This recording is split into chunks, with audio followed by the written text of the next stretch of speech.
ಶ್ರೀ ಗುರುಭ್ಯೋ ನಮಃ. ಮಾಯಕಾರ ಪ್ರಭುವೇ ನಮಃ. ಗಣೇಶ ದೇವಿ ವಾಗ್ದೇವಿ ಮಮ ವಾಕ್ಯ ಸಿದ್ಧಿ ಕುರು ಸ್ವಾಹ. ಓಂ ನಮೋ ಭಗವತಿ ಚಾಮುಂಡೇಶ್ವರಿ ಮಲಯಾಳ ಸ್ವರೂಪಿಣಿ ಸರ್ವಸಿದ್ಧಿಕಾರಿಣಿ ಸತ್ಯಂ ಬ್ರೂಹಿ ಸ್ವಾಹ. ಆರಾಧ್ಯ ದೈವನಾಗಿರುವಂತಹ ಮಲೆ ಮಹದೇಶ್ವರರನ್ನ ಮನದಲ್ಲಿ ನೆನೆಯುತ್ತಾ, ಕುಲದೇವರನ್ನ ಮನದಲ್ಲಿ ಪ್ರಾರ್ಥನೆಯನ್ನ ಮಾಡುತ್ತಾ, ತಂದೆ ತಾಯಿಯ ಗುರುಗಳ ಪಾದಾರವಿಂದಗಳಿಗೆ ನಮಸ್ಕಾರವನ್ನು ಮಾಡ್ತಾ, ಜಗದ್ಗುರು ಪಂಚಾಚಾರ್ಯರನ್ನ ಬಸವಾದಿ ಶರಣರನ್ನ ಮನದಲ್ಲಿ ನೆನೆಯುತ್ತಾ, ನನ್ನೆಲ್ಲ ಪ್ರೀತಿಯ ಯೂಟ್ಯೂಬ್, ಫೇಸ್ಬುಕ್, ಇನ್ಸ್ಟಾಗ್ರಾಮ್ ವೀಕ್ಷಕ ಬಂಧುಗಳ ಅಂತರಾತ್ಮಗಳಿಗೆ ನಿಮ್ಮ ವಿದ್ವಾನ್ ಗುರು ಮಧು ದೀಕ್ಷಿತ್ ಮಾಡುವಂತಹ ಪರಿಪೂರ್ಣವಾದಂತಹ ನಮಸ್ಕಾರಗಳು. ಈ ವಾರದ ಭವಿಷ್ಯವನ್ನು ತಿಳಿಸ್ತಾ ಇದ್ದೇನೆ. ಕವಡೆ ಶಾಸ್ತ್ರದ ಪ್ರಕಾರ ಈ ವಾರ ಹೇಗಿದೆ, ಏನೆಲ್ಲ ಮಾಡಿದ್ರೆ ಅನುಕೂಲಗಳು ನಿಮಗೆ ಪ್ರಾಪ್ತಿ ಆಗುತ್ತೆ, ಅಥವಾ ಯಾವ ರಾಶಿಯವ್ರಿಗೆ ಹೇಗಿದೆ ಅನ್ನುವಂಥ ವಿಚಾರವನ್ನು ತಿಳಿಸ್ತೇನೆ. ಅದಕ್ಕಿಂತ ಮುಂಚೆ ನೀವು ಇನ್ನೂ ಸಬ್ಸ್ಕ್ರೈಬ್ ಆಗಿಲ್ಲ, ಫಾಲೋ ಮಾಡ್ತಾ ಇಲ್ಲ, ಶೇರ್ ಮಾಡ್ತಾ ಇಲ್ಲ ಅಂದ್ರೆ ದಯವಿಟ್ಟು ಮಾಡಿ. ಜೊತೆಗೆ ಬೆಲ್ ಬಟನ್ ಪ್ರೆಸ್ ಮಾಡೋದು ಮರಿಬಿಡಿ, ಯಾಕಂದ್ರೆ ಬೇಗ ನೋಟಿಫಿಕೇಶನ್ ನಿಮಗೆ ಸಿಗುತ್ತೆ. ಇನ್ನು ಈ ವಾರದ ಹೈಲೈಟ್ಸ್ ನೋಡೋದಾದ್ರೆ, ಶೋಭಕೃತ ನಾಮ ಸಂವತ್ಸರ.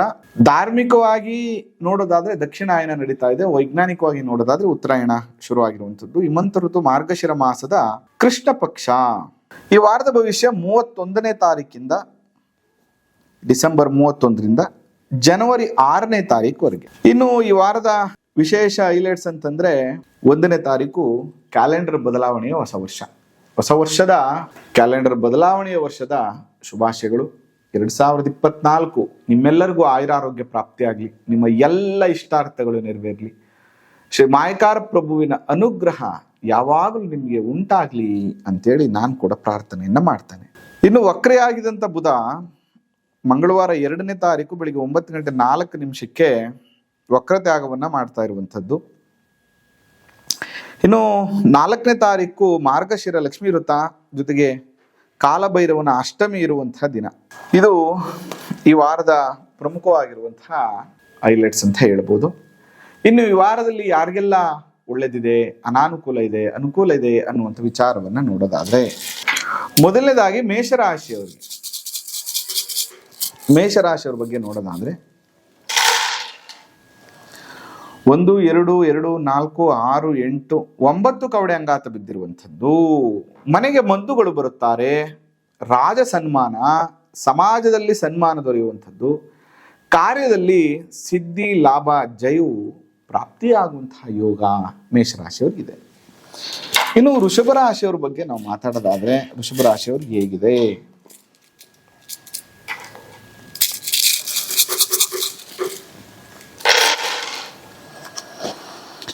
2, 4, 6, 8, 10 ಕವಡೆ ಅಂಗಾತ ಬಿದ್ದಿರುವಂಥದ್ದು. ಸುಖ ಭೋಜನ, ಆಪ್ತ ಮಿತ್ರರ ದರ್ಶನ, ಸುಖ ಉಂಟು, ಕಾರ್ಯದಲ್ಲಿ ಅನುಕೂಲ, ನೀನು ಅಂದ್ಕೊಂಡಿರುವಂಥ ಕೆಲಸ ಆಗತ್ತಪ್ಪ, ನಿನಗೆ ಸ್ವಲ್ಪ ಗೊಂದಲ, ಸಂಶಯ ಬೇಡ ಅಂತೇಳಿ ವೃಷಭ ರಾಶಿಯವ್ರಿಗೆ ಹೇಳ್ತಾ ಇರುವಂಥದ್ದು. ಇನ್ನು ಮಿಥುನ ರಾಶಿಯವ್ರ ಬಗ್ಗೆ ನೋಡೋದಾದ್ರೆ,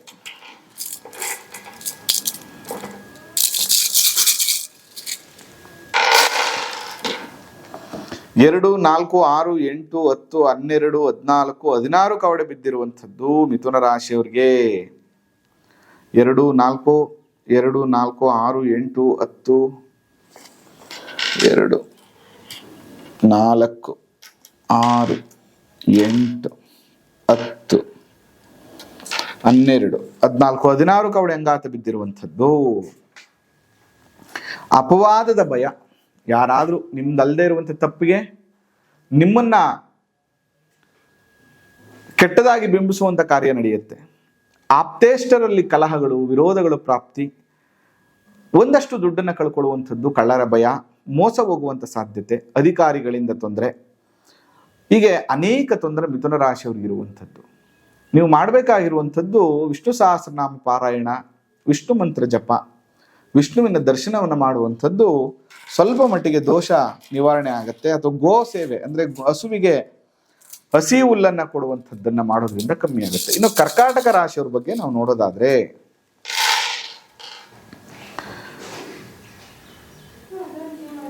2, 4, 6, 8 ಕವಡೆ ಅಂಗಾತ ಬಿದ್ದಿರುವಂಥದ್ದು ಕರ್ಕಾಟಕ ರಾಶಿಯವ್ರಿಗೆ. 8 ಕವಡೆ ಅಂಗಾತ ಬಿದ್ದಿರೋದ್ರಿಂದ ವೈರಿಗಳನ್ನು ಜಯಿಸುವಂಥದ್ದು, ಕೈಗೊಂಡ ಕಾರ್ಯದಲ್ಲಿ ಜಯ, ಧನಮಾನ ಲಾಭ, ಮತ್ತೆ ಮನಸ್ಸಿನಂತ ಕೆಲಸಗಳು ಈ ವಾರ ನಿಮಗೆ ಆಗ್ತದೆ. ಇನ್ನು ಸಿಂಹರಾಶಿಯವ್ರ ಬಗ್ಗೆ ನೋಡೋದಾದ್ರೆ,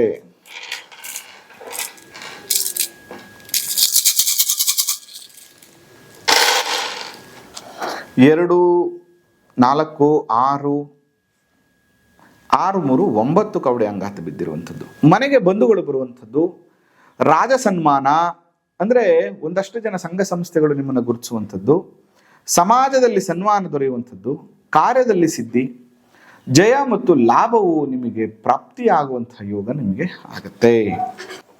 ಇನ್ನು ಕನ್ಯಾ ರಾಶಿಯವ್ರ ಬಗ್ಗೆ ನೋಡೋದಾದ್ರೆ ಕನ್ಯಾ ರಾಶಿಯವ್ರಿಗೆ ಹೇಗಿದೆ?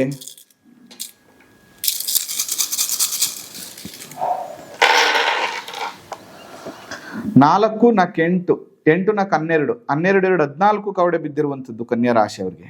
ಧನಲಾಭ, ಆಭರಣ ಸಂಗ್ರಹ ಯೋಗ, ಕಳೆದು ಹೋದಂಥ ವಸ್ತು ಸಿಗುವಂಥದ್ದು, ಧನಲಾಭ, ಶಾರೀರಿಕ ಸೌಖ್ಯ ಉಂಟಾಗುವಂಥ ಯೋಗ ಕನ್ಯಾ ರಾಶಿಯವ್ರಿಗೆ ಇರುವಂಥದ್ದು.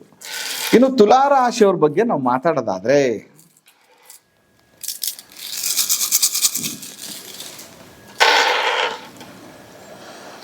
3 3 6 3 9 3 12 12 3 15 ಕವಡೆ ಅಂಗಾತ ಬಿದ್ದಿರುವಂಥದ್ದು. ಕಾರ್ಯದಲ್ಲಿ ಅಲ್ಪ ಜಯ, ನಾನಾ ರೀತಿಯಲ್ಲಿ ಚಿಂತೆ, ಕಷ್ಟದಿಂದ ಧನಲಾಭ, ಆದರೆ ಪ್ರಯತ್ನದಿಂದ ಕೊನೆಗೆ ಅನುಕೂಲವು ತುಲಾ ರಾಶಿಯವರಿಗೆ ಪ್ರಾಪ್ತಿಯಾಗುತ್ತೆ.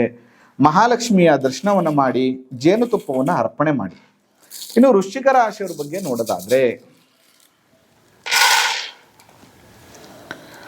3 3 6 6 3 9 9 3 12 12 14 ಕವಡೆ ಬಿದ್ದಿರುವಂಥದ್ದು ವೃಶ್ಚಿಕ ರಾಶಿಯವರಿಗೆ. ಧನಲಾಭ, ಆಭರಣ ಸಂಗ್ರಹ ಯೋಗ, ಕಳೆದು ಹೋದಂತಹ ವಸ್ತು, ಕಳೆದು ಹೋದಂತಹ ಪ್ರೀತಿ, ದೂರ ಆದಂಥವರು ಮತ್ತೆ ಬರುವಂಥದ್ದು ಎಲ್ಲ ಯೋಗ ಉಂಟಾಗುತ್ತೆ. ಧನಲಾಭ ಮತ್ತು ಶಾರೀರಿಕ ಸೌಖ್ಯವು ನಿಮಗೆ ಪ್ರಾಪ್ತಿಯಾಗ್ತದೆ. ಇನ್ನು ಧನುರಾಶಿಯವ್ರಿಗೆ ಹೇಗಿದೆ ಈ ವಾರ ಅಂತ ನೋಡೋಣ.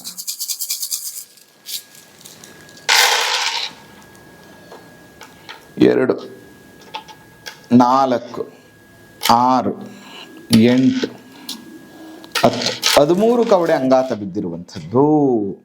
ಸರ್ಕಾರದಿಂದ ಸಹಾಯ ಮತ್ತು ಮನ್ನಣೆ ಸಿಗುವಂಥದ್ದು, ಧನಲಾಭ, ಸ್ತ್ರೀ ಸೌಖ್ಯ ದೊರೆಯುವಂಥದ್ದು, ಮಿತ್ರರ ಸೌಖ್ಯ ಚೆನ್ನಾಗಿದೆ, ಕೀರ್ತಿ ಬೆಳೆಯುವಂತಹ ಯೋಗ ಕೂಡ ನಿಮಗೆ ಪ್ರಾಪ್ತಿಯಾಗ್ತದೆ.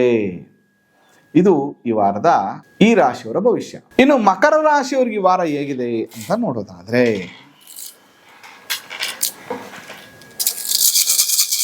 ಮಕರ ರಾಶಿಯವರಿಗೆ 2 4 6 8 2 4 6 8 2 4 6 8 10 ಕವಡೆ ಅಂಗಾತ ಬಿದ್ದಿರುವಂಥದ್ದು ಮಕರ ರಾಶಿಯವರಿಗೆ. ಸುಖ ಭೋಜನ, ಆಪ್ತ ಮಿತ್ರರ ದರ್ಶನ, ಸುಖ ಉಂಟು, ಕಾರ್ಯದಲ್ಲಿ ಅನುಕೂಲ ಮತ್ತು ನೀನು ಅಂದುಕೊಂಡಿರುವಂಥ ಕೆಲಸದಲ್ಲಿ ಸಂಶಯವನ್ನು ಇಟ್ಕೋಬೇಡಪ್ಪ, ನೀನು ಮಾಡು ಅಂತೇಳಿ ಬರ್ತಾ ಇದೆ. ಅನುಕೂಲ ಆಗುತ್ತೆ. ಆದರೂ ಸ್ವಲ್ಪ 7.5 ಇರೋದ್ರಿಂದ ಸ್ವಲ್ಪ ಶನೇಶ್ವರ ಸ್ವಾಮಿ ದರ್ಶನ, ಎಳ್ಳು ಅಥವಾ ಎಳ್ಳೆಣ್ಣೆಯನ್ನು ದೇವಸ್ಥಾನಕ್ಕೆ ಕೊಡುವಂಥ ಕೆಲಸವನ್ನು ಮಾಡಿ. ಮತ್ತು ಕುಂಭರಾಶಿಯವರಿಗೆ ಹೇಗಿದೆ? 2 4 6 8 8 3 11 ಕವಡೆ ಅಂಗಾತ ಬಿದ್ದಿರುವಂಥದ್ದು. ಕಷ್ಟ ಉಂಟು, ಆದರೆ ವಾರದ ಕೊನೆಯಲ್ಲಿ ಸುಖ ಉಂಟು. ಕಾರ್ಯವನ್ನು ಎಚ್ಚರಿಕೆಯಿಂದ ಮಾಡಿ ಮುಗಿಸಿದ್ರೆ ಯಾವ ತೊಂದರೆನೂ ಇಲ್ಲ. ಧನ ಮಾನ ಹಾನಿ ಉಂಟಾಗೋದಿಲ್ಲ. ಜಾಗ್ರತೆಯಿಂದ ನಿಮ್ಮ ಕೆಲಸವನ್ನ ಮಾಡಿ, ಇಲ್ಲ ಅಂದ್ರೆ ಅನೇಕ ಥರದ ತೊಂದರೆ ಆಗ್ತದೆ. ಇನ್ನು ಮೀನರಾಶಿಯವರ ಬಗ್ಗೆ ನಾವು ನೋಡೋದಾದ್ರೆ ನೋಡಿ, ಈ ಮಕರ ಮತ್ತು ಕುಂಭರಾಶಿಯವರು ಸ್ವಲ್ಪ ಶನೇಶ್ವರ ಸ್ವಾಮಿ ದರ್ಶನ, ಶಿವನ ದರ್ಶನ, ಆಂಜನೇಯ ಸ್ವಾಮಿ ದರ್ಶನ ಮಾಡುವಂಥದ್ದು, ಎಳ್ಳು ಎಳ್ಳೆಣ್ಣೆಯನ್ನು ಅರ್ಪಣೆ ಮಾಡುವಂಥ ಕೆಲಸವನ್ನು ಮಾಡುವಂಥದ್ದು ಒಳ್ಳೆಯದು. ಇನ್ನು ಮೀನರಾಶಿಯವರ ಬಗ್ಗೆ ನಾವು ನೋಡೋದಾದ್ರೆ 2 4 6 8 10 12 14 ಕವಡೆ ಅಂಗಾತ ಬಿದ್ದಿರುವಂಥದ್ದು. ಧನಲಾಭ, ಆಭರಣ ಸಂಗ್ರಹ ಯೋಗ ಇದೆ. ಕಳೆದು ಹೋದಂತಹ ವಸ್ತು ಸಿಗುವಂಥದ್ದು, ಧನಲಾಭ, ಶಾರೀರಿಕ ಸೌಖ್ಯ ಉಂಟಾಗುವಂಥದ್ದು. ಇದು ಈ ಮೀನರಾಶಿಯವರ ಈ ವಾರದ ಭವಿಷ್ಯ. ಇದು ಈ ವಾರದ 12 ರಾಶಿಯವರ ವಿಚಾರಗಳು. ಜಾತಕಗಳನ್ನು ಕೂಡ ನೀವು ಪರಿಶೀಲನೆ ಮಾಡ್ಕೋಬೇಕಾಗತ್ತೆ. ಜಾತಕದಲ್ಲಿರುವಂತಹ ದಶಾಭುಕ್ತಿಗಳು ಮತ್ತು ಗೋಚಾರದ ಸಹಕಾರದಿಂದ ಒಂದಷ್ಟು ಸಣ್ಣ ಪುಟ್ಟ ಬದಲಾವಣೆಗಳು ಆಗುವಂಥ ಸಾಧ್ಯತೆ ಕೂಡ ಇರ್ತದೆ ಅಂತ ಹೇಳ್ತಾ, ಎಲ್ಲ ರಾಶಿಯವರಿಗೂ ಕೂಡ ಈ ವರ್ಷ ಅತ್ಯಂತ ಶುಭದಾಯಕವಾಗಿರಲಿ, ನಿಮ್ಮ ಎಲ್ಲ ಇಷ್ಟಾರ್ಥಗಳು ನೆರವೇರಲಿ ಅಂತ ಹೇಳ್ತಾ ಇವತ್ತಿನ ಸಂಚಿಕೆಯನ್ನು ಮುಗಿಸ್ತಾ ಇದ್ದೇನೆ.